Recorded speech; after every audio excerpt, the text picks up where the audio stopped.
Welcome back mga kabayan. Nagbabalik po muli ang inyong lingkod upang magbigay sa inyo ng mga bago at nagbabagang mga balita. Tila ba naging mainit na usapin ang isyong ito sa mundo ng social media? Isang kontrobersyal na balita ang naglalabasan ngayong kaugnay na di umano'y pagkasugod sa ospital ng unang ginang na si Smugs at ng Pangulo na kilala sa alias na Kuting matapos umanong sumobra sa paggamit ng illegal na bushabs. Ayon sa mga hindi beripikadong ulat, si Smugs ay isinugod sa ospital matapos umanong mag-overdose sa paggamit ng bushabs. May mga nag-aakusa na matagal na umanong gumagamit ng naturang bushabs ang unang ginang. Ngunit sa pagkakataong ito, sumobra na ito sa dami ng kanyang nagamit na naging dahilan ng kanyang agarang pagdadala sa ospital. Kasabay neto, may mga ulat din na lumalabas ng Pangulo mismo na si Kuting ay muntikan na ring ma-overdose sa bushabs. Bagamat hindi pa malinaw ang eksaktong detalye, ilang saksi ang nagsabing naging kritikal ang kalalagayan ng Pangulo ngunit agad naman itong naagapan ng mga doktor. Habang ang mga akusasyong ito ay patuloy na kumakalat, mariing itinanggi ng mga tagapagsalita ng palasyo ang mga balitang ito.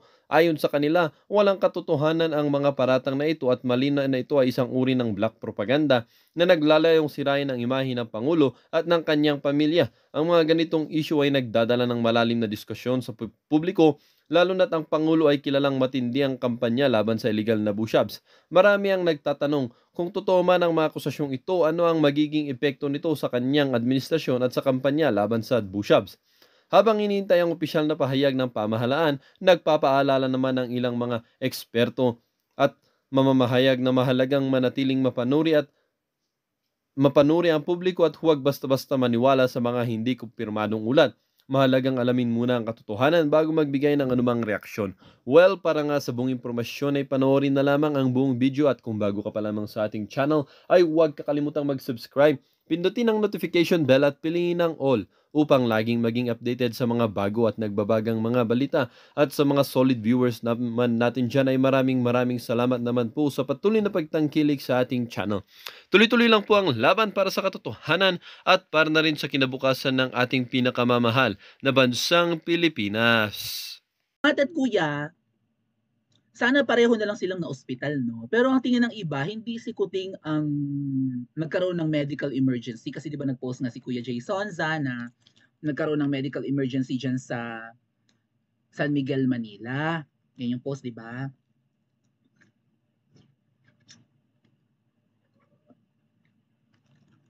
So, ang inisip ng iba, baka na-overdose si Kuting. Nalaglag sa hagdanan, nag-away sila, nagbatuhan or something. Or maybe na overdose kaya nagkaroon ng medical emergency. Sa mag-asawa kasi sa mag-asawang 'yan, si Kuting naman talaga yung mukhang may sakit. Si Butod mukha lang siyang may goiter. Mukha lang siyang may thyroid problem. 'Di ba yung isa sa mga manifestations kung meron kang problema sa thyroid ay yung mata mo nakaluwa. 'Di ba yung mata ni Smugs ay talaga namang mukha siyang maybe she's hypothyroid or hyperthyroid.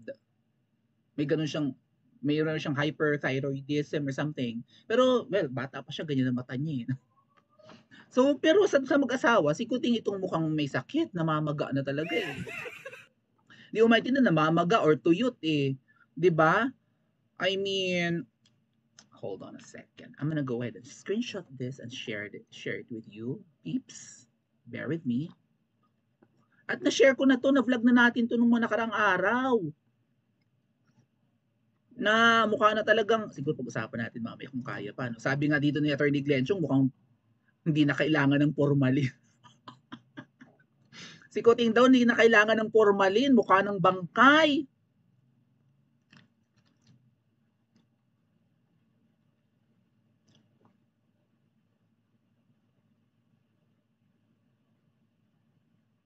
Ang kamangyang mga ate at kuya ay air condition. Pero kung titingnan mo si Kuting, parang hulas na hulas siya, oh. Parang pawis na pawis siya, di ba? Lukot ang mukha, ang pangit ng balat. Ilit yan, eh.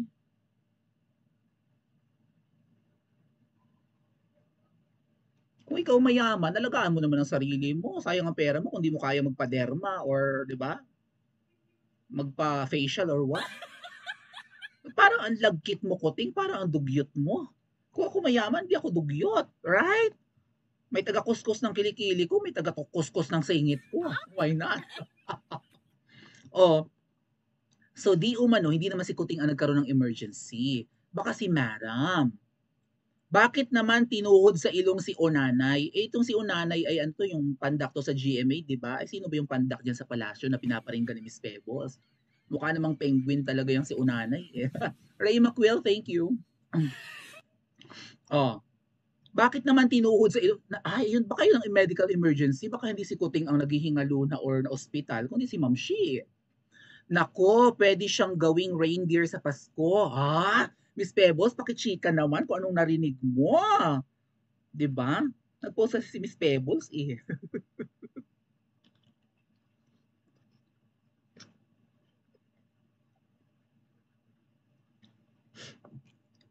Naku, pwede siyang gawing reindeer sa Pasko, yung umiilaw ang... Naku, pupunta na to kay Doc Ivy, yung friend nila na friend ni Hart, ni Puso. May Ivy, yung nagpapaganda ng mga sila. Parang Belo ang datingan, yung Ivy. Bago nilang friend yun eh. Feeling ko, nagpapakupos ng tiyan doon si Butod eh. Feeling ko si Butod nagpapakupos ng tiyan kay Doc Ivy. Tama ba mga tattoo? Pa-comment nga po sa comment section. Nakakaloka, no? May tuhuran, may black ayan, may pagbabasag ng red wine bottle. Para silang si Mr. and Mrs. Smith na movie. Ay, si Angelina Jollibee at saka si Brad Pitt. Nagbubugbugan bago mag-love making, right? Si Angelina Jollibee at saka si Brad Pitt no. Naging real couple naman at one point. Oh. Doon kasi sa Mr. and Mrs. Smith, parang pareho silang spy. Nagka-bookingan na lang, no? Oh, kailan kaya sila magbabarilan? Oh. Sana magbangbangan na para tapos ang problema natin, di ba? Natuhod si Onanay. Sinong tumuhod? Baka si Kuting. Baka nagwala sila ng bungga-bungga. Nagwarlahan sila alam Mr. and Mrs. Smith. Oh. Sabi pa dito, post ni Miss Maricar. Sandali ha. Tinahi ba yung ilong? Send pics please. Ba, teka muna, ba't ang dami nakakaalam?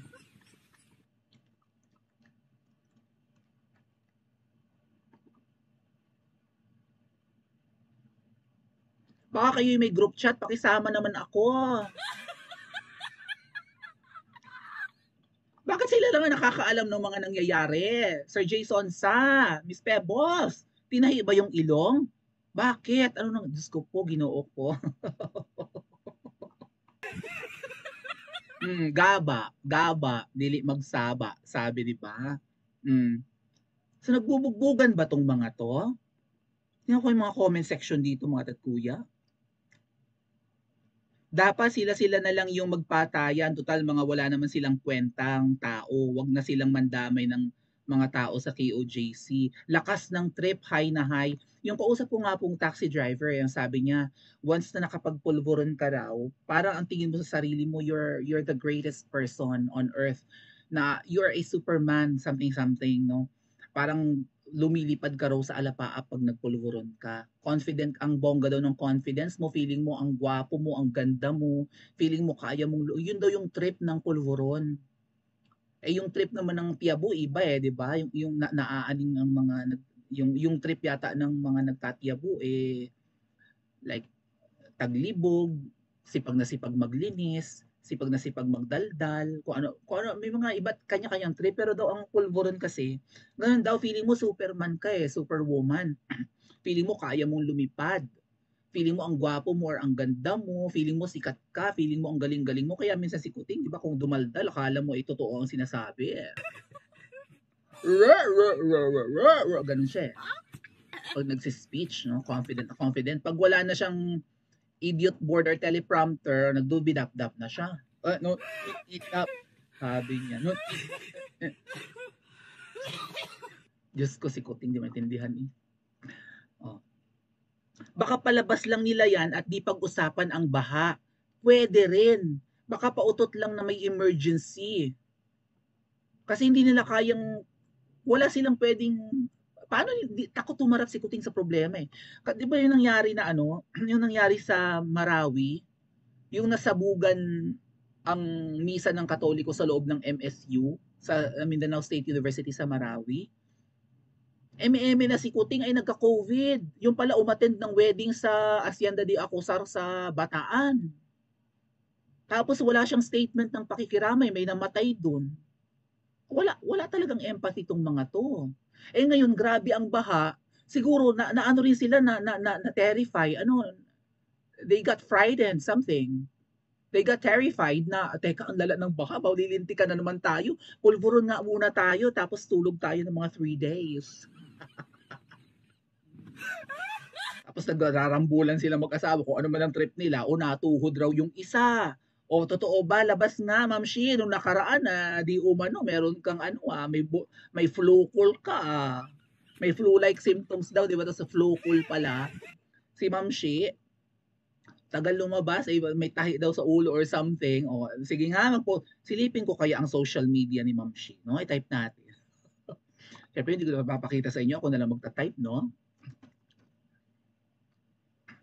Kaya natin, baka may bago siyang post. O kaya si Kuting, baka may bagong post. September 1 pa yung last. Ay, ayan na naman tayo. Ginagamit na naman si Madam Imelda. Kapag si Madam Imelda ang pinupo, Diyos ko po, talagang ang mga, kapag si Madam Imelda, ang daing likes, feeling kunwari, wala naman si Mangga sa kanilang family gathering. Ginagamit pa talaga si Madam Imelda. Yung kay Kuting naman na Facebook. Tingnan natin kung may latest post. September 3 na po dito sa Pilipinas, so dapat, di ba? Total, meron namang admin, mag-post na lang kahit mga ano. Nanghahampas ng gong si Kuting. May hinahampas na gong. Baka yung ginamit niyang panghampas sa gong, screenshot ko na lang para mapakita ko sa inyo. Baka yung ginamit niyang panghampas sa gong, inihampas din niya sa ilong ni Ma'am Shi.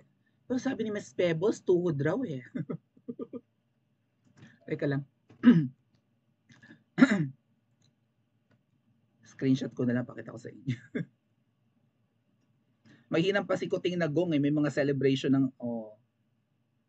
may hinang pa si Kuting na gong. Baka ito pinanghampas niya sa ilong ni Ma'am Shi. Nanggigil siya ng bongga.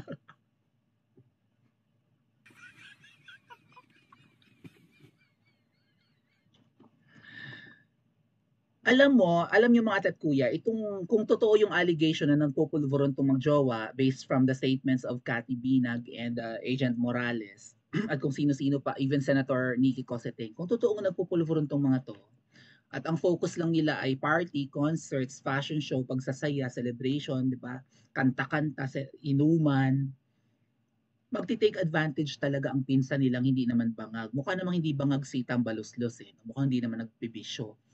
Kung ang priority ng mag-asawang ito ay hindi ang kapakanan ng mga binabaha at tayong mga Pilipino as a whole, kung hindi tayo priority ng mga yawa na to na namumuno ngayon at ang priority nila mag-party lang, mag-concert, bumiyahe at magpulburon, magti-take advantage yung Tambaluslos. 'Di ba? O sige, go, push lang, magpayaman kayo ng magpayaman basta ako ang susunod na presidente pagkatapos mo, or 'di ba, ganoon. Si gustong-gusto maging presidente ni Tambaluslos eh. Kaya wala na talagang mabuting kaibigan tong mga to. Kanya-kanya silang takipan, pare-pareho silang mga demonyo eh. So ano kaya talaga ang nangyari kay Ma'am Shi? Siya baga ay nahulog sa hagdan? Tinuhod ba siya? Bakit wala siyang latest post? Bakit ang dai-dai mga post na siya ay nalaglag sa what? Pwede na siyang gawing Rudolph the Red-Nosed Reindeer. Kailangan kailan siya Ma'am Shi, lumabas ka ngayon or mamaya? Or bukas, lumabas na kaagad. Mamudmud kayo ng tulong. Mamudmud kayo ng bota, ng kapote, ng relief goods kayong may binabaha.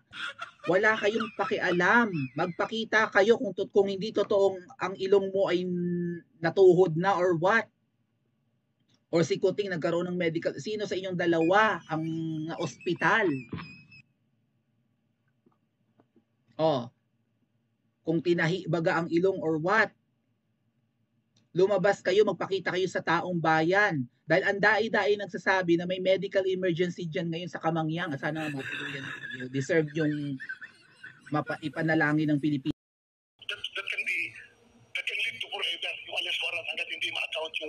yung wanted person. No?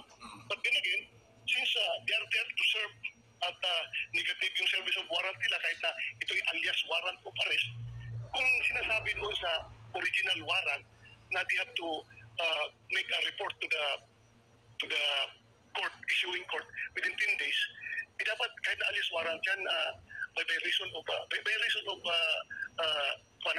analogy, dapat ganun din mangyayari. So pag ilang araw na ba nila ngayon dyan na kinukup yung area na yan, lugar na yan, ilang araw na ba? It's the 10th day na po, Senator, and also meron na pong temporary protection order ang KOJC that was released from the RTC. So yun na dapat nating itumbok sa hearing. Ano ba talaga ang dapat na mangyayari dito? Dahil kung patuloy ng hearing, tapos hindi tayo pinapakinggan, walang ginagawa, then that goes to show that parang meron na tayong constitutional crisis nito. Wala nang respetuhan ng bawat branches of government. Tayo ay gumagawa ng investigasyon, ating mga recommendation, ating mga findings ay hindi pinapakinggan. So parang meron tayong crisis kapag ganun. So tingnan natin during this hearing ano magiging action na gagawin ng executive branch of government. Saan yung pangyayari na ito, maituturing nyo ba na that is one of a kind at never in history pa ito nangyari? Never. And may whole existence in this planet. Never tayo nangyari yung ganyan na nangyari. Now that said that we're conducting a hearing in aid of legislation, ano po yung nakikita ninyong batas na pwedeng mabuo mula sa sitwasyon na ito? Well, kailangan sigurong sabi nga ni Senator Coco Pimentel, yung i-legislate na, gagawa tayo ng legislation pertaining dito sa pag-serve ng warrant, pag-execute ng warrant of arrest, pag-execute ng search warrant, and everything na nakalagay sa rules of court. Sabi niya, dapat siguro hindi lang natin pagpapaubaya sa korte yung mga batas na yan, kundi we need legislations. Kailangan i-legislate natin yan para hindi sila free na mag-interpret to their own advantage yung kung sino ba ang mag-implement itong mga court orders na ito. Kailangan may legislation para may limitasyon. Hindi kagaya ngayon na itong nangyaring service of warrant of arrest ay nagiging execution of search warrant na kahit na wala sila they are not armed with search warrant. At after that nagiging house arrest na dahil nga kinukontrol na nila yung buong compound. So that should not lead to this kung klaro yung batas na nag-govern nitong ganito mga actions. So yan ang ating tutumbukin ngayon na legislation. Sen, may katanungan po dito, no? Yung isa ko pang kasama, si Carla. Carla? Yes, Sen. Magandang hapon po, Sen. No? Isa din po ako sa KOJC missionary din po. And then, I just want to ask lang this po, kasi sundan pa po yung nangyari yung paglusog nila, and then nasundan po ng August 24. So, ang lahat po na nakikita namin talaga ng mga operation pang-abuso, it really hurts a lot po talaga sa amin. And this po, palagi na lang ba kaming tatakutin at ihaharas ng kapulisan? Kanina po kasi, Sen, gumawa na naman ng eksena yung berdugong si Torre, at nagpumili si Torre na pumasok sa at wasakin po ang Emerald Gate ng KOJC compound. Ang lahat daw ng KOJC workers and members na pipigil sa kanila, ipapadampot daw po niya. Grabe talaga to. Ayaw nilang tumigil.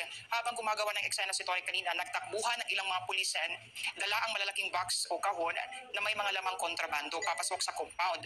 Ito tanong ko, Sen, no? Hanggang kailan kaya nila ito gagawin? Ano ang pwedeng maitulong sa amin ng matitinon sa gobyerno para matigil ang opresyon at violation na ito sa aming karapatan, Sen? Ako, Carla, to tell you frankly, hindi ko masagot yung tanong mo. Sila lang ang makakasagot niya dahil sila man ang nag-execute sa lahat ng actions na ginagawa nila dyan. Basta ako, kami bilang nasa legislative branch, all we have to do is exercise our oversight functions over these government agencies. Now, in the exercise of our oversight functions, ay hindi tayo pinapakinggan. As I have said, wala nang we are running out of reasons na to para i-justify itong mga ganito pangyayari. So, may problema tayo. May problema ang Pilipinas. Ayun. Kapag ganun. Senator Bato, thank you Carla, thank you Troy. Kay Eric Pumuli, sir. Ngayon po sir ay no less than the lawyers ng nagbo-volunteer sa Kingdom of Jesus Christ ang nababahala. Sapagkat itong illegal excavation mini quarry na paghukay sa loob ng Jose Maria College at ng Cathedral ng Davao KOJC ay pwede pong magkaroon without insulting the police operations and professional conduct. Pwede po itong maging dahilan na magkaroon bigla ng mga illegal na pagresulta ng ebidensya such as explosives, mga baril, at iba't ibang mga bagay na gagamitin para i-justify ang pananatili nila sa loob ng compound, and dahil hindi na makatayo ang kanilang warrant of arrest at questionably na maging dahilan po ito ng mas malawak na mga reklamo, krimen at mga pag-aresto na siyang magiging hantungan ng isang malalang krisis na tinukoy ni Vice President Sara Duterte as humanitarian crisis affecting the kingdom of Jesus Christ. Senator Bato, there is a theory right now na pinuprovoke na talaga ng mga ground commanders like General Torre, Colonel Patay, Colonel Marantan, kilala ko mga ito eh. I've been working with them against CPP, NPA, NDF. Nung panahon na may NTF, LCAC pa tayo, Senator Bato, nakakasama ko mga ito. They are provoking right now the situation on the ground so that there will be actual basis to declare martial law on the ground of may mga na-recover na bulto-bultong armas, bala, pampasabog, at may mga paglaban na naganap at naging marahas ang Kingdom of Jesus Christ with the order right now of Chief PNP Marvel na dapat i-demonize todo-todo ang KOJC at si Pastor Kibuloy to justify itong nangyayari na karahasan na ginagawa nila. Senator Bato, your take on those real possibilities. Kaya rin kung wala na kayong pag-asa, kung wala na kayong inaasahan from the executive branch of government, kasi sila mismo gumagawa ng mga paglabag ng batas. Kung wala na kayong pag-asa sa Senado, dahil kahit ano pabalik-balik na lang na Senate hearing o present functions na ginagawa ay hindi pa rin pinapakinggan ng ating kapulisan. Huwag tayo mawala ng pag-asa sa ating korte. Meron pa tayong the third branch of government, which is our courts. Sana they will stand their ground and they will decide on these matters accordingly. Huwag tayo mawala ng pag-asa. Tatlong co-equal branches of government ito. Mag-fail kayo sa executive branch, mag-fail man kayo sa legislative branch, then meron pa tayong judiciary. Last hope natin ito na sana kung ano man ang mga gagawin nila. Yung ating judiciary ay should be fair and should stand for what is truth and justice. Then, what is truth, what is the truth and what is just. Yes, Senator Bato, exactly yan po ang advice ng mga senior ministers and leaders of Kingdom of Jesus Christ. Yan din pong advice ng Vice President in her speech last night. At yan din pong advice ni Atty. Torion, lead counsel nila, na ipagpapatuloy po ang paghahayag, impormasyon, panalangin, pananalig, at legal na proseso. Sapagkat wala na rin tayong magagawa, hindi rin natin pwedeng papagsakin ng gobyerno, but we have to resist the abuses of the government through peaceful and legal means. And that is exactly a prayer, pagbubunyag, pananalig, pananampalataya, at prosesong legal sa batas at korte and peaceful protest. Thank you for giving that inspiration, Senator Bato, and for the timely reminder that there are still processes, hindi pa po kontrolado lubusan ni Marcos ang buong gobyerno. And the people are watching so that the court will exercise objectivity and conscience in the midst of this crisis right now unfolding before the nation happening in Davao. Senator Bato. Yes, tama ka dyan, Eric. We must be reminded always that the power emanates from the people. The power emanates from the people. That should be the constant reminder to all three branches of government. The power emanates from the people. Yeah. Troy, your introduction. Sir, si Troy po ito, no? Sir, hihingin lang namin ang komento po ninyo dito sa naging pahayag ni VP Sara. Basahin ko po, Sen, ha? Sabi po ni VP Sara kagabi, we have not prepared for a crisis such as the kingdom of Jesus Christ. So anong sabi ng libro natin dyan sa disaster operation natin?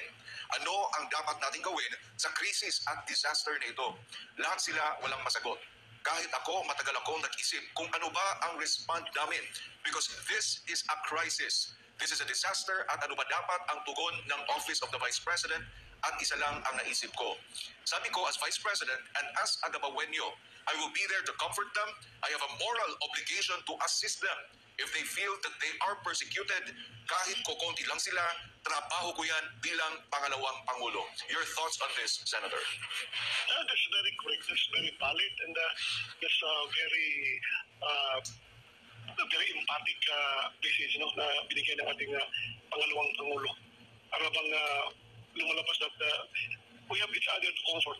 Kung wala na tayong maasahan, kung wala na tayong maasahan pa ng iba, kundi tayo na lang mag-comfort sa ating sarili. Parang ganun ang mangyari niyan pag Yun ang ibig sabihin.